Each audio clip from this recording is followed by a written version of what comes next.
দেখুন ভিউয়ার্স, আমি যদি এখন নাম্বার দিয়ে চেক করি তাহলে কিন্তু সম্পূর্ণ ডেলিভারি স্ট্যাটাস দেখা যাচ্ছে কতটা অর্ডার উনি বাতিল করছেন। এই যে দেখুন, মোট 12টা অর্ডার করছে কিন্তু সেখান থেকে 10টা অর্ডার উনি বাতিল করে দিয়েছে। এরপর এখানে লেখা আসছে যে পার্সেল পাঠানোর আগে ডেলিভারি চার্জ নিয়ে নেবেন। এই যে দেখুন, স্টেট ফার্স্টে 5টা অর্ডার করছে এবং 3টা তার মধ্যেই বাতিল করে দিছে এবং পাঠাওতে একটাও সফল দেখায়নি, তার মানে সবগুলাই বাতিল। সো এভাবে করে খুব সহজে ডেলিভারি চার্জ ছাড়া যে ফেক কাস্টমারগুলো সেগুলো আপনি খুব সহজে বের করতে পারবেন।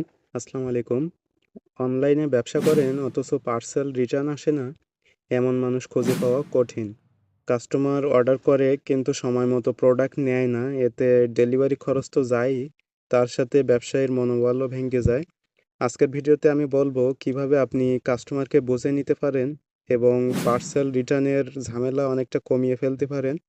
ভিডিওটা সম্পূর্ণ দেখলে ইনশাল্লাহ আপনার ব্যবসার অনেক উপকার হবে। চলুন মূল ভিডিওটি শুরু করা যাক।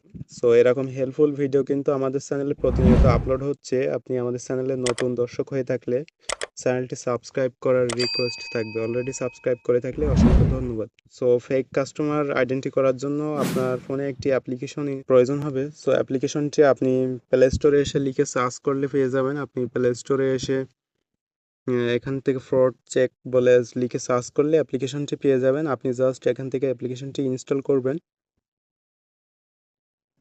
সো আমার এটা ইনস্টল হয়ে গেছে। এখন ইনস্টল হয়ে গেলে এখান থেকে জাস্ট ওপেন করে দিবেন। ওপেন হয়ে গেলে আপনার এখানে ওপরে দেখুন যে লগ ইন এবং রেজিস্টার নামে দুইটা অপশন আছে। আপনি জাস্ট এখান থেকে রেজিস্টার বাটনে ক্লিক করবেন। এখান থেকে আপনার ফোন নাম্বার এবং নাম, কোম্পানির নাম এবং পাসওয়ার্ড এগুলো দিয়ে আমাদেরকে রেজিস্ট্রেশন করতে হবে। সো আমরা এখান থেকে ফোন নাম্বারটি দিয়ে দেব। আমরা এখান থেকে ফোন নাম্বারটি দিয়ে দিচ্ছি। আপনি এখান থেকে আপনার ফোন নাম্বারটি দিয়ে দিবেন। ফোন নাম্বার দেওয়া হয়ে গেলে আপনার নামটি এখানে বসিয়ে দিবেন। তো আমরা এখান থেকে নামটি বসিয়ে দিব। এবার কোম্পানির নাম আপনি আপনার যে কোম্পানি নিয়ে বিজনেস করেন সেই কোম্পানির নামটি এখানে সংক্ষেপে বসিয়ে দেবেন। তো আমি এখানে নামটি বসিয়ে দিচ্ছি। এবার পাসওয়ার্ড আপনি একটা পাসওয়ার্ড দিবেন রেজিস্ট্রেশন করার জন্য। তো আমরা এখান থেকে একটি পাসওয়ার্ড দিয়ে দিব।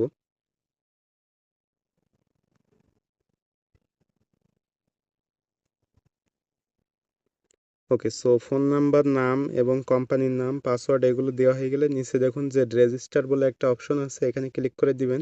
দেখুন যে ওয়েলকাম ব্যাক, আমাদের এটা কিন্তু রেজিস্ট্রেশন হয়ে গেছে। আমরা এবার যে ফোন নাম্বার দিয়েছিলাম সেটা এবং পাসওয়ার্ড দিয়ে এখানে লগ ইন করবো। তো আমরা ফোন নাম্বারটি আবারও এখানে বসিয়ে দিব। আপনি আপনার ফোন নাম্বারটি বসিয়ে দিবেন। ওকে, সো ফোন নাম্বার এবং পাসওয়ার্ড দেওয়া হয়ে গেলে নিচে লেখা দেখুন যে লগ ইন, আপনি জাস্ট লগ ইনে একটা ক্লিক করে দিবেন। দেখুন যে লগ ইন সাকসেসফুলি। এবার আপনি যে কাস্টমারের থেকে অর্ডার নিয়েছেন বা যাকে আপনি প্রোডাক্ট বা পার্সেল পাঠাতে চাচ্ছেন তার নাম্বারটি আপনি জাস্ট এখানে বসাবেন। সো এখান থেকে আমি কিছু নাম্বার এখানে নোট করে রাখছিলাম। আপনি যে কাস্টমারের কাছে পার্সেল পাঠাবেন সে ভদ্রলোকের নাম্বারটি এখানে বসাবেন। আমি জাস্ট নাম্বারটি বসিয়ে দিলাম। দিয়ে দেখুন যে রিপোর্ট দেখুন নামে একটা অপশন আছে, আপনি জাস্ট এখানে একটা ক্লিক করে দিবেন। দিলে কিন্তু আপনার এই কাস্টমারের সমস্ত রিপোর্ট আপনি দেখতে পারবেন যে উনি এ পর্যন্ত অনলাইনে কয়টা অর্ডার করছে এবং কয়টা পার্সেল রিটার্ন করছে, বা কাস্টমারটা আসলে বিশ্বস্ত কিনা, বা তাকে পার্সেল পাঠানো যায় কিনা ডেলিভারি চার্জ ছাড়া। সো সেগুলো কিন্তু সব একবারেই দেখা যাবে। তো আমরা এখন রিপোর্ট দেখুন অপশনে ক্লিক করে দিব। এই যে ভিউয়ার্স দেখুন যে এখানে লেখা আসছে পার্সেল পাঠানোর আগে ডেলিভারি চার্জ নিয়ে নেবেন।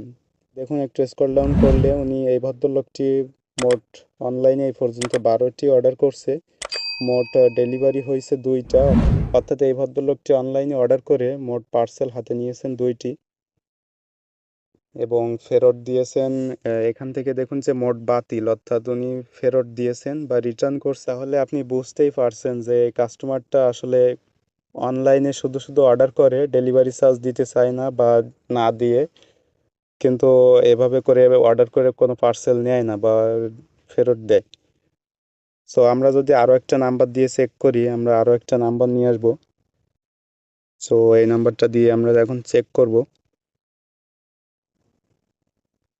সো এখানে নাম্বারটি দিবেন, দিয়ে রিপোর্ট দেখুন অপশনে আবারও ক্লিক করে দিবেন। দেখুন যে এই ভদ্রলোকটি এখানে দেখাচ্ছে যে মোট অর্ডার করছিল 6টি আর সেখান থেকে ডেলিভারি হয়েছে মোট 3টি, অর্থাৎ 3টা পার্সেল উনি হাতে পেয়েছেন বা নিয়েছেন সফলভাবে। আর 3টা হাতে পাইলেও কিন্তু উনি নেয়নি পার্সেলগুলো, মোট বাতিল। এখানে যে মোট বাতিল লেখা আসছে, উনি কিন্তু ফেরত দিয়েছিল এই পার্সেলগুলো, অর্থাৎ বুঝতেই পারছেন। তো এখানে কিন্তু কোনো কিছু লেখা আসেনি, অর্ধেক অর্ধেক ডেলিভারি সফল হয়েছে, সে কারণে কিন্তু কোনো কিছু লেখা আসেনি। তো আপনি চাইলে এটা পাঠাতে পারেন, কিন্তু একটু রিস্কি হয়ে যায়।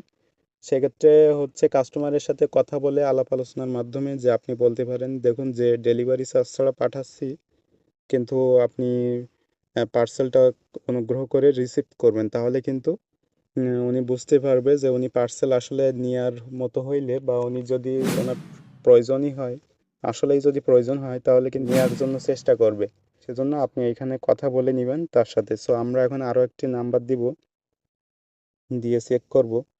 সো আমরা এখন এই নাম্বারটি কপি করব। জি, আমরা এখন এই নাম্বারটি এখানে বসিয়ে দিব, দিয়ে রিপোর্ট দেখুন অপশনে ক্লিক করব। কিছুক্ষণের মধ্যে দেখুন যে কাস্টমারটা মোট 43টা অর্ডার করছে অনলাইনে। এখানে লেখা আসছে যে ভালো কাস্টমার, ক্যাশ অন ডেলিভারিতে পার্সেল পাঠানো যাবে, অর্থাৎ ডেলিভারি চার্জ ছাড়া আপনি তাকে পাঠাতে পারবেন নিশ্চিন্তে, কারণ ইনি 43টা অর্ডার করছে অনলাইনে। সেখান থেকে 41টা অর্ডার কিন্তু মোট ডেলিভারি হয়েছে, অর্থাৎ উনি রিসিভ করছে। এবং মোট বাতিল করছিল 2টা, হয়তো কোনো কারণবশত 2টা পার্সেল সে বাতিল করছিল। তো এখানে স্টেটমেন্টগুলো দেখাচ্ছে যে স্টেট ফার্স্টে কতটি অর্ডার করছে। 37টা অর্ডার কিন্তু উনি স্টেট ফার্স্ট কোরিয়ারে করছিল। সেখান থেকে 35টা অর্ডার উনি ডেলিভারি সফলভাবে নিয়েছে, এবং 2টা বাতিল করছিল, কোনো কারণে হয়তো সে বাতিল করছে। এবং পাঠাও কোরিয়ারে 4টা, 4টাই কিন্তু উনি নিয়েছিল, এবং রিডেক্সে দেখাচ্ছে যে 2টাই কিন্তু নিয়েছিল। সো এভাবে করে খুব সহজে আপনি যে কোনো কাস্টমারের কয়টা ডেলিভারি হয়েছে এবং কাস্টমারটা ফেক বা আসল কিনা খুব সহজে নাম্বার দিয়ে মাত্র 1 ক্লিকে বের করতে পারবেন। ডিয়ার ভিউয়ার্স, সো এই ছিল মূলত ভিডিওটি, যে কিভাবে আপনি খুব সহজে যে কোনো ফেক কাস্টমার বা আসল কাস্টমার আপনি এখান থেকে আইডেন্টি করবেন এবং বুঝতে পারবেন যে আপনার কাস্টমারটি আসল কিনা। এভাবে করে কিন্তু আপনার খরচ খুব সহজে বাঁচাতে পারেন এবং আপনার ব্যবসায়ীকে আরও বেশি ইমপ্রুভ বা ডেভেলপ করতে পারেন। অনেক সময় ফেক কাস্টমার অনলাইনে অর্ডার করে না নেওয়ার কারণে কিন্তু ডেলিভারি চার্জটা লস যায়, বা ডেলিভারি চার্জটা আর ফেরত আসে না, কারণ কুরিয়ারে দিলে চার্জ কিন্তু কুরিয়ার কেটে রেখে দেয়। সো এভাবে করে আপনি খুব সহজে কাস্টমার চেক করতে পারবেন আপনি এই সিস্টেমটা ফলো করে। সো এই ছিল মূলত ভিডিওটি কেমন লাগলো অবশ্যই কমেন্ট করে জানাবেন, এবং আমাদের চ্যানেলে নতুন দর্শক হয়ে থাকলে চ্যানেলটি সাবস্ক্রাইব করার রিকোয়েস্ট থাকবে। এরকম হেল্পফুল ভিডিও কিন্তু আমাদের চ্যানেলে প্রতিনিয়ত আপলোড হচ্ছে। সো নতুন দর্শক হয়ে থাকলে অবশ্যই চ্যানেলটি সাবস্ক্রাইব করবেন। কথা হবে আমাদের নেক্সট এরকম হেল্পফুল কোনো ভিডিও নিয়ে। সে পর্যন্ত ভালো থাকবেন, সুস্থ থাকবেন। আল্লাহ হাফেজ।